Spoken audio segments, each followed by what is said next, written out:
Por último, la función del tercer sector es planear, administrar, ejecutar y evaluar y controlar, y este tiene que presentar periódicamente resultados para que pueda seguir obteniendo la ayuda correspondiente.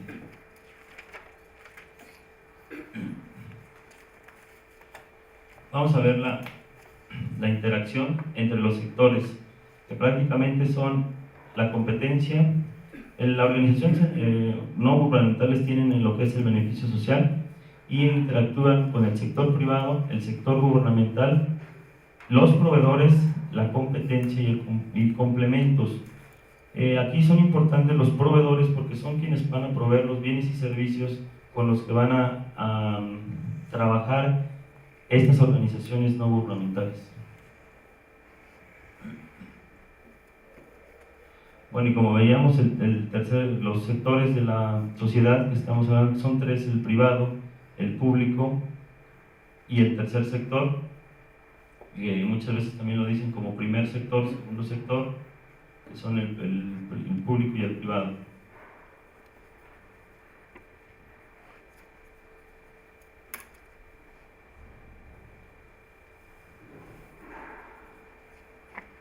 Bueno, todos estos están enfocados principalmente, como lo veíamos, a crear instituciones de beneficencia, que son asociaciones o fundaciones. Y por último, para terminar, yo les podría decir una frase que veíamos en una materia de planeación estratégica, que nos decía que las organizaciones sin fines de lucro no quiere decir organizaciones con fines de pérdidas, que muchas veces lo asociamos y que en la realidad deberíamos hacer crecer estas organizaciones sin fines de lucro para cada vez más ayudar a la población y a la sociedad en las causas sociales que realmente estamos viendo que nos hace mucha falta. Muchas gracias.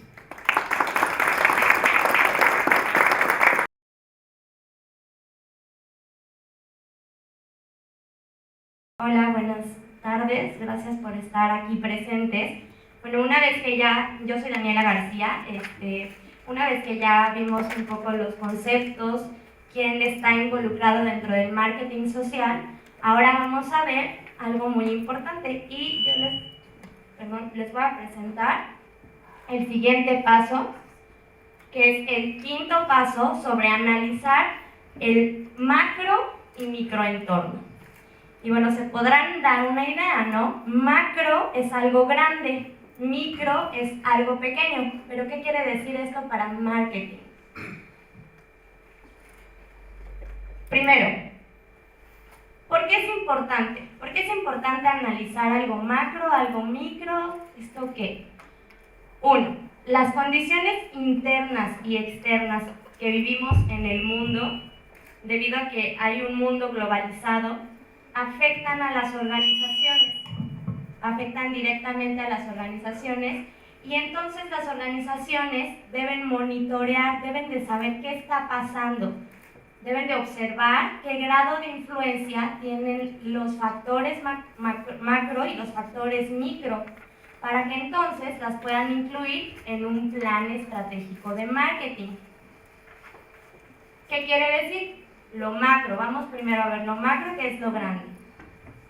Lo macro es lo que está ajeno a una organización, es decir, la organización no tiene control de lo macro. Y esto afecta a sus indicadores de desempeño, es decir, va a afectar a la participación del mercado, los números de casos sociales atendidos, la liquidez, las ventas, la rentabilidad, los costos, la imagen y el posicionamiento de esa organización o de esa campaña. Lo macro tiene 6 factores para que lo vayamos como entendiendo poco a poco. Lo macro se refiere a todo lo que está fuera del alcance directamente de la organización, es decir, que pasa y que yo como organización o como empresa, yo solo lo puedo estar analizando para tomar decisiones. Lo demográfico, por ejemplo.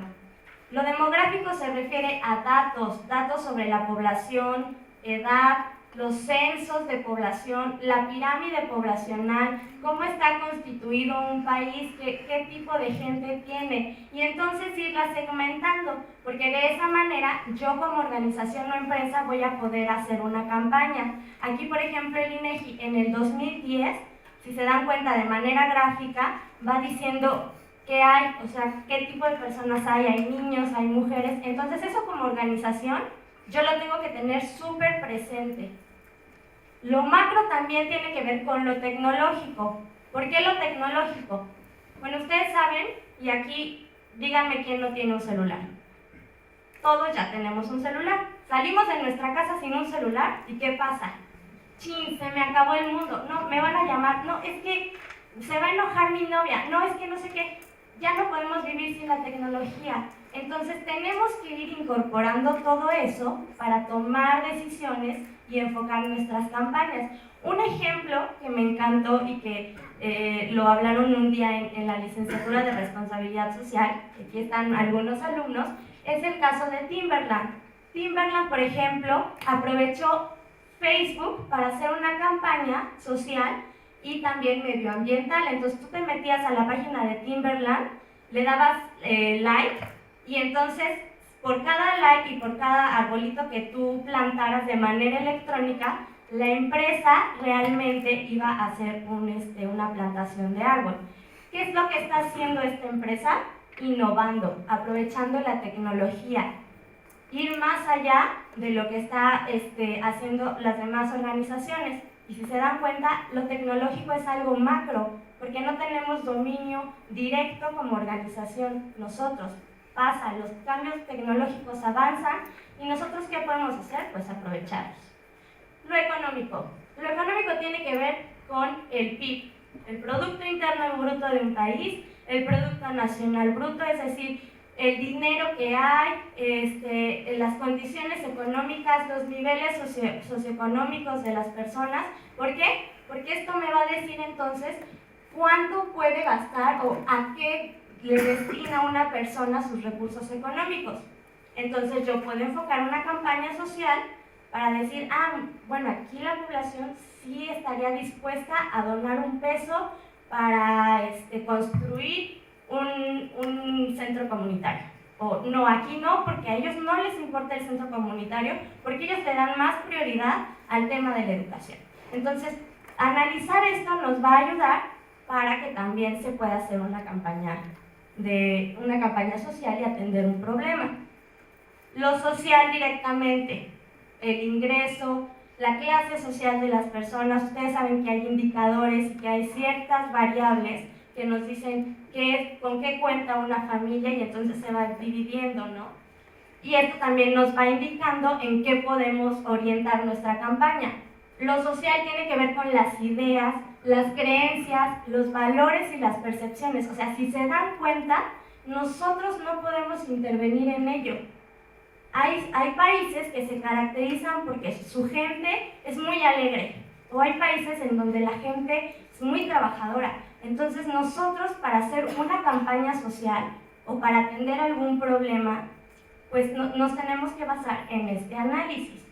Por ejemplo, aquí, si se dan cuenta, esta campaña está considerando cuestiones sociales, cuestiones raciales, de grupo. Entonces es un organismo internacional. Y fíjense la magnitud de la imagen, ¿no? Y están analizando algo macro. Lo macro tiene que ver con lo cultural. También es algo que pasa, las culturas. ¿Qué es la cultura? El contenido, o sea, las creencias, igual los valores que tienen ciertos grupos, las subculturas. ¿Ustedes han escuchado de las subculturas? O sea, todos estos grupos que de repente, tanto indígenas, pero no necesariamente, incluso grupos que se dan en la ciudad, los grupos urbanos que les llaman, que comparten ciertas ideas, ciertos rasgos. Entonces podemos enfocar nuestra campaña de acuerdo a esto. Por ejemplo, esta campaña de Leer para Sorprenderte está atendiendo un problema y está promoviendo que haya más lectura. Si se dan cuenta, aquí están utilizando una figura, un líder, De deporte, ¿a quién va dirigido? Pues a quien le gusta el deporte, ¿no? A quien le gusta el americano. Esta campaña me encanta porque además tiene también otro tipo de spots que va muy dirigido justamente a la parte cultural. Lo político y lo legal también es macro, pues porque también tenemos que estar al tanto de las leyes, de qué se está publicando, qué se está legislando. Entonces, en concreto, lo macro, pues tenemos que basarnos en los censos, las bases de datos que nos den indicadores económicos, las plataformas tecnológicas que existen, tenemos que estar enterados de qué hay, qué está pasando en el mundo, identificar líderes de opinión para que entonces podamos influir en los grupos, desarrollar habilidades para influir en las personas y para influir en esas culturas. También identificar y analizar las leyes que hay. Lo micro, ahora sí, la organización dentro de lo micro sí tiene control. ¿Y esto a qué se refiere? Que las organizaciones van a poder construir relaciones, van a poder construir alianzas, es decir, yo puedo tomar una decisión de manera más directa para que mi campaña, para que lo que yo quiero hacer tenga éxito y tenga un gran impacto. Lo micro tiene que ver con un beneficio social, eso es súper importante, eso es lo que busca el marketing social, que haya un beneficio, un impacto social. Y obviamente se va a basar en las 7 P's que ya habían mencionado. Además, tiene otros factores que los vamos a ver a continuación, la competencia. ¿Por qué la competencia? En una empresa, como en una organización, como en una institución, como a nivel individual, estamos compitiendo. ¿Y esto nos ayuda? ¿Nos ayuda a ver o compararnos con los demás? Pues sí, porque entonces eso te permite también ver cuáles son tus fortalezas o tus debilidades. Incluso para las fundaciones, ustedes han escuchado que sacan convocatorias o convocatorias para que las empresas les destinen recursos a las fundaciones o a las asociaciones civiles y entonces se lleve a cabo un proyecto social. Y entonces ahí tiene que ver el marketing, o sea, cómo voy a elaborar la campaña. La competencia, bueno, apenas PepsiCo sacó una convocatoria, por ejemplo, y aquí lo puse, porque es también, con esto se crean alianzas estratégicas. O sea, tú estás compitiendo, creas alianzas. Sector privado, que tiene que ver con la intervención de una empresa y crear su campaña social. El mejor ejemplo, Cinépolis. Sector gubernamental, bueno, hemos escuchado mucho, pero lo importante, y esto es súper importante, es siempre tener indicadores, siempre estar informando qué es lo que estamos haciendo, resultados. Complementadores. Lo micro incluye también quién nos va a ayudar a complementar nuestra mercadotecnia, nuestra campaña, a lo mejor con productos. Aquí esta empresa sacó un producto para combatir un problema social que es el tabaquismo. Y los donadores, pues sí, son súper importantes los donadores y entonces para ellos hay que hacer un plan estratégico, hay que tener motivación, hay que tener bien claro con nuestros donadores para qué nos van a donar, cuánto tiempo nos van a donar, qué estamos alcanzando, qué es lo que queremos alcanzar, porque de esta manera pues nosotros vamos a tener algo, un beneficio social y entonces estamos realmente haciendo una buena campaña o a lo mejor no y tenemos que cambiar de rumbo. Y bueno, finalmente los proveedores que nos dan insumos en caso de necesitarlos. Finalmente, lo micro dice que hay que analizar la competencia, que siempre hay un agente de cambio que va a integrar y dirigir a todos los demás sectores para que se logre una cobertura amplia, para que nuestro proyecto de mercadotecnia, para que nuestra campaña funcione.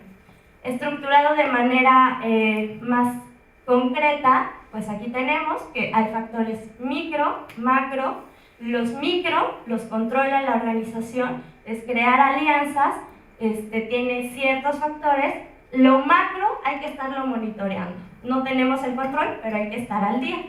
Y bueno, al final se pretende que con esto se cree un programa social. Y bueno, es todo del quinto paso, lo macro y lo micro.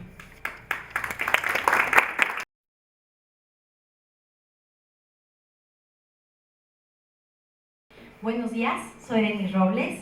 A mí me toca el paso 6. Les voy a platicar un poco acerca de la población objetivo o población meta.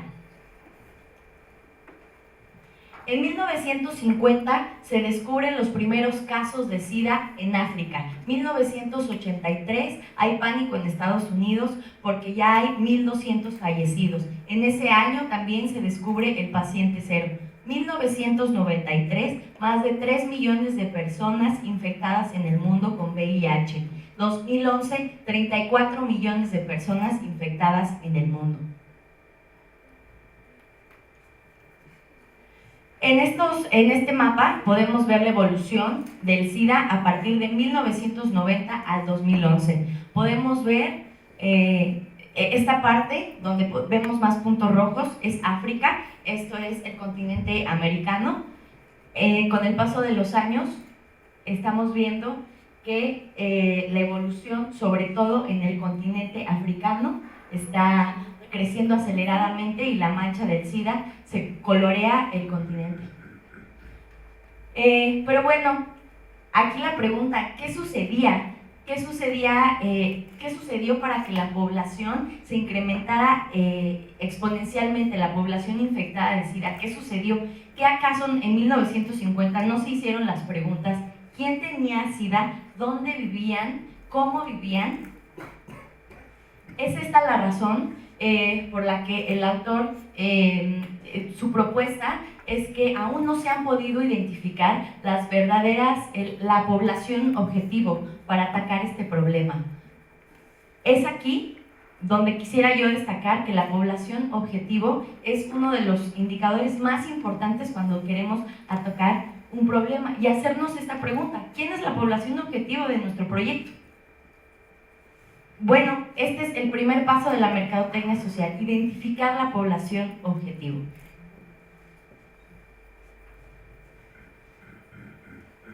Aquí el autor nos propone 4 pasos para incidir en la población objetivo y los problemas que tienen. Por supuesto, segmentar el mercado, más adelante lo vamos a platicar. Los submercados, que son todas estas organizaciones o grupos que nos van a apoyar en esto, en la consecución de nuestro objetivo. La identificación de la necesidad, cuál es la necesidad que tiene la población, si la estamos asimilando como tal, y el posicionamiento, de qué manera vamos a hacer llegar el mensaje a la población objetivo. En el primer paso, la segmentación, nos proponen 7 variables. 7 variables que vamos a ver más adelante. Primera, geográficas. Aquí necesitamos identificar cuáles son los niveles socioeconómicos dependiendo de la región del país. Es decir, si queremos hablar de nutrición, no vamos a hacer lo mismo en Chiapas que, por ejemplo, en el Distrito Federal. Necesitamos identificar dónde vive esta gente y cuánto gana, cuál es el nivel socioeconómico que tienen. La segunda variable son las demográficas. Aquí vamos a conocer la edad de las personas, el género, a qué se dedican, cuántos hijos tienen, cuál es su dinámica, el estado civil, inclusive qué religión tienen y qué afiliación política. En la siguiente podemos evaluar el comportamiento de las personas. ¿Cuál es el tipo de personalidad, por ejemplo, de las personas que queremos atacar el problema, ¿no? Perdón. También el estilo de vida, ¿no? ¿Cuál es el estilo de vida que tiene la población objetivo? Asimismo, las percepciones de la vida. Esto es básico para identificar cómo se ve la población. Y las opiniones. En la siguiente variable, el autor nos propone que identifiquemos las actitudes de las personas con respecto al programa social, principalmente en 3 factores. El primero, bueno, pues identificar el conocimiento que una persona tiene del programa social, si conocen el programa social. También, pues si les gusta, si tienen empatía. Y el tercero, si participan.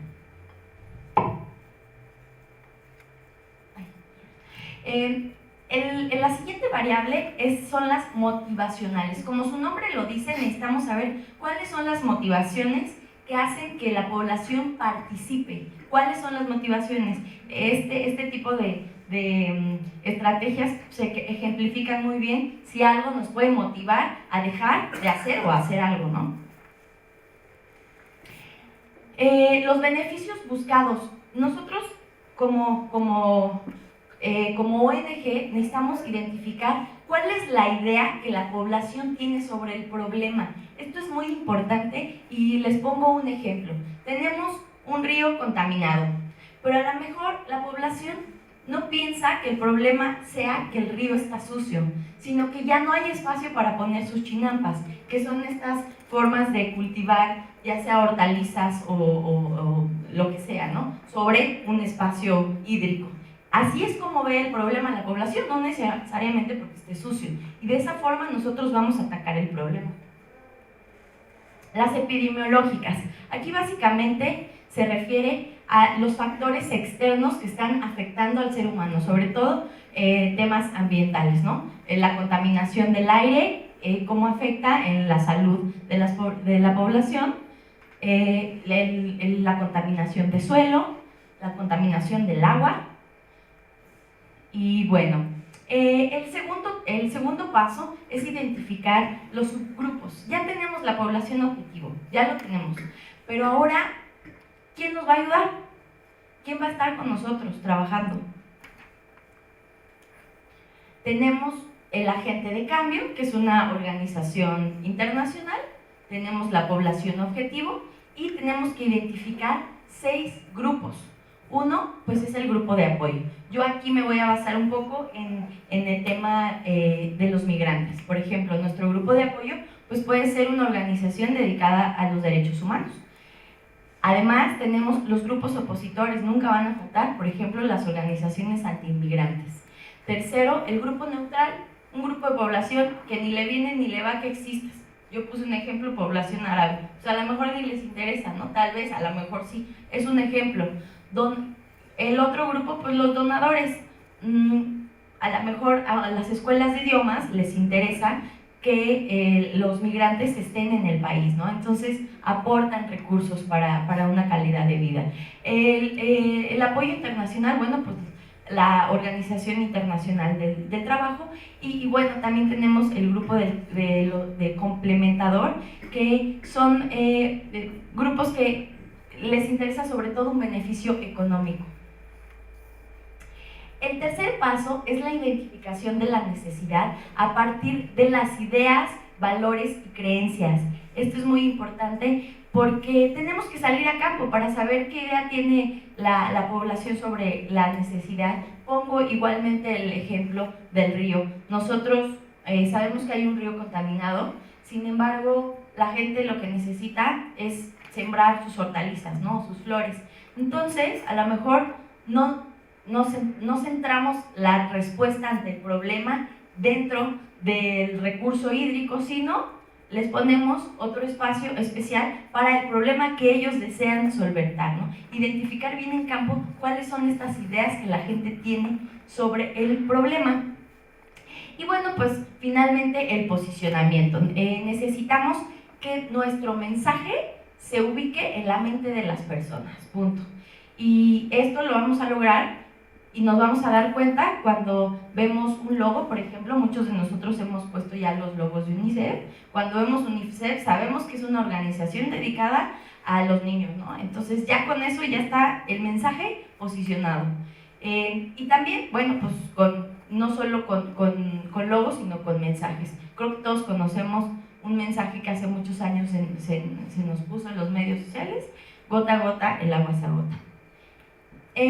La población meta, el significado que quiero destacar, el concepto, es que la población meta es una de las bases más importantes de todo programa social. Su desconocimiento conduce a cualquier fracaso, conduce al fracaso de cualquier iniciativa social.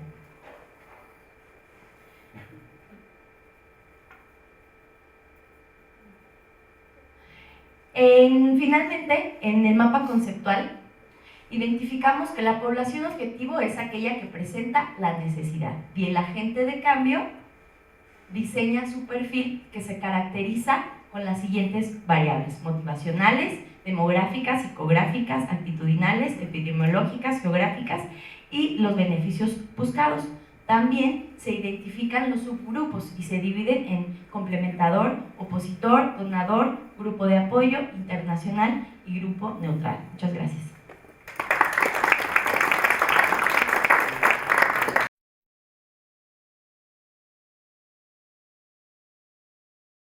Bueno, mi nombre es Mariana, yo les voy a hablar acerca de la investigación de mercados, bueno, aquí se llama Sistemas Integrales de Administración de Mercados. Para empezar les quiero hacer una pregunta, especialmente a las personas que no habían venido nunca a la universidad. Les dijeron, ¿sabes qué? Te invito a una conferencia, va a ser en el auditorio H del edificio D. Y tú dices, sí, nunca he ido a ese lugar, ¿qué hacen? O sea, ¿cómo se sienten? Y después, ¿qué haces? Pues preguntas, ¿no? Es como lo más lógico, oye, no sé llegar, llego a la universidad, le digo al poli, oye, ¿dónde está tal edificio? Le pregunto, me meto a internet, etc. O por ejemplo, ¿no? Yo quisiera ir a conquistar China, India y ni siquiera sé dónde queda, entonces, pues es algo hasta ilógico, no investigar.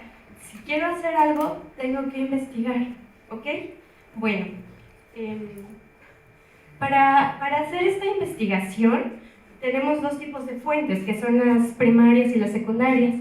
Las secundarias son información que ya existe, que la podemos encontrar en internet, en los libros, en documentales, etc. No tenemos que ir por ella. A diferencia de la investigación primaria es algo que a lo mejor no existe o ya alguien hizo un estudio ahí por ahí chiquito, pero yo quiero investigar más. Entonces, tengo que ir a la fuente, tengo que ir al lugar y tengo que generar esta información.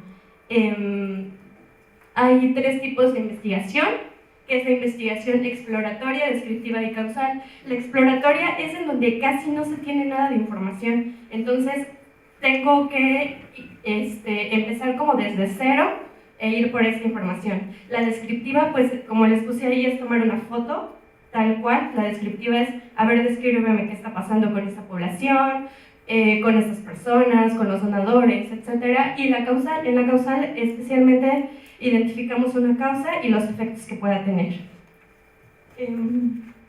Bueno, para hacer una propuesta de investigación, lo más difícil a veces es identificar cuál es tu problema. Puedes tener mucha información y tener muchísimos problemas, pero todo lo tienes que resumir a cuál es tu problema más importante. Después tienes que sacar objetivos y diseñar toda una investigación, que ahorita les voy a decir cómo se diseña. Y sobre todo el tiempo. O sea, muchas veces no consideramos cuánto tiempo me va a llevar investigar tal cosa, cuánto tiempo me va a llevar aplicar tantas encuestas, hacer tantos focus group. Y bueno, es algo súper importante el tiempo en el diseño de la investigación. Dentro de la investigación existen variables dependientes y variables independientes. En esta gráfica les puse un ejemplo. La publicidad es una variable independiente, yo la controlo. Yo decido cuántos spots de marca 99 te voy a poner. Y la variable dependiente son las donaciones que tenga por poner esta población. Entonces, en toda investigación de mercados hay variables dependientes y hay variables independientes y tenemos que identificarlas. ¿Ok? Ahora, bueno, para hacer una investigación, especialmente para utilizar una técnica, una herramienta que se llama cuestionario, hay escalas de medición. Se utilizan más en el cuestionario, digo, también se pueden utilizar en otras herramientas de medición. Por ejemplo, la nominal. La nominal es cuando yo le pongo una etiqueta a algo. Eres hombre, eres mujer. Ese es un ejemplo de escala de medición nominal. La otra es la ordinal, que como su nombre lo dice, tienes que ordenar. Por ejemplo, ahí les dice, ordena del 1 al 5, ¿cuál es tu color favorito? ¿No? Siendo 1 el que más te guste y 5 el que menos te guste, y tú ya ahí pues ya ordenas. Esa es una escala de medición ordinal. Tenemos la escala de medición de intervalo y la de razón. La de intervalo es una escala Likert en la que dices muy satisfecho, totalmente insatisfecho. Es una escala que te sirve para ver cuál es como tu opinión acerca de algo por medio de una escala, ¿no?, del 1 al 5, y la de razón es muy parecida a la de intervalo, solamente que en la de razón sí tenemos un cero absoluto, por eso ahí el ejemplo es la temperatura. Para hacer una investigación también necesitas plantear hipótesis. Las hipótesis son aseveraciones de algo que tú vas a investigar, de ahí partes. Aquí tengo la hipótesis nula que dice: no hay diferencias significativas entre la edad, la regularidad y la cantidad de donación. Aquí tenemos que estamos investigando tres variables, ¿no? La edad, la regularidad y la cantidad de donación. Y la hipótesis alternativa pues te dice lo contrario: si hay diferencias significativas entre la edad, la regularidad y la cantidad de donación. ¿Cómo vas a comprobar estas hipótesis? Estas hipótesis las vas a comprobar a través de tu investigación de métodos estadísticos, y bueno, estos métodos estadísticos ya te llevan a un resultado que te dice si aceptas o rechazas la hipótesis. Ahora, existen métodos cuantitativos y cualitativos. Los cuantitativos pues básicamente nos enfocamos en cantidades, en números, en cantidades. La metodología, 1 es la encuesta y 2 es la observación estructurada. Para la investigación cualitativa existen estas 4 formas que son como las más conocidas. La cualitativa, como ya les dije, te da cualidades, te da características de las personas, te da cosas que no te van a decir en un cuestionario, que eso es precisamente lo valioso de hacer esta investigación cualitativa. Por ejemplo, las técnicas proyectivas. Las técnicas proyectivas son súper importantes porque descubren cosas que a lo mejor ni tú mismo sabías de ti, y digamos, como su nombre lo dice, te estás proyectando. Entonces, un ejemplo de cómo se hace esta técnica proyectiva es la imagen que les puse, en donde es una caricatura y tú tienes que ir poniéndole los diálogos. La segunda es un comprador misterioso, que la verdad esta se usa más para la mercadotecnia comercial, porque en el comprador misterioso pues vas y generalmente se usa para evaluar un servicio. Las otras son las sesiones de grupo, que sí se utiliza demasiado en la mercadotecnia con causa, porque, bueno, las sesiones de grupo te pueden servir para identificar qué es lo que quiere tu población, cómo lo quiere. Por ejemplo, como mi compañera Ingrid les decía, a lo mejor yo como ONG o como IAP creo que lo más importante es la educación para tal población. Voy, investigo, hago mi sesión de grupo y resulta que no, que es la violencia intrafamiliar. Entonces, no debo de atacar primero la educación, sino primero la violencia. ¿Ok? Y las entrevistas profundas, que las entrevistas profundas pues es 1 a 1. Y existe otro método que es la experimentación. En la experimentación tenemos un grupo normal y un grupo control. Por ejemplo, yo tengo un programa de educación súper bueno, entonces lo voy a implementar en unas escuelas y en unas escuelas no. Y al término como de 1 o 2 años, dependiendo de cómo diseñe mi investigación, voy a descubrir qué tan efectivo fue ese programa de educación, midiendo los avances que tuvieron el grupo que sí lo recibió contra los avances que han tenido el grupo que no lo recibió. En la experimentación, tú controlas algo, o sea, tú influyes sobre alguna variable. Y, bueno, después tenemos que sacar una muestra. Para esto existen varios métodos. Tenemos muestreo probabilístico, no probabilístico. De todo esto tenemos que asegurarnos que el muestreo sea representativo.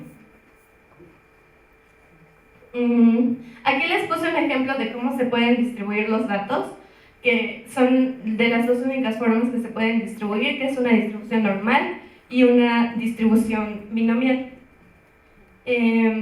Para analizar los datos utilizamos la estadística descriptiva, medidas de tendencia central, medidas de dispersión. Las de tendencia central pues son media, mediana y moda, y las de dispersión son varianza, o sea, miren qué tan dispersos están los datos.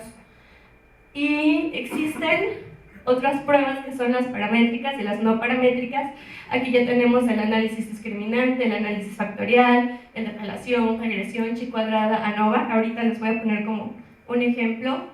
El de correlación, pues así se distribuyen los datos. En el análisis discriminante, pues identificas grupos que se homogeneizan más entre sí, y una H cuadrada, que es una distribución algo extraña, y pues se puede hacer un análisis de varianza.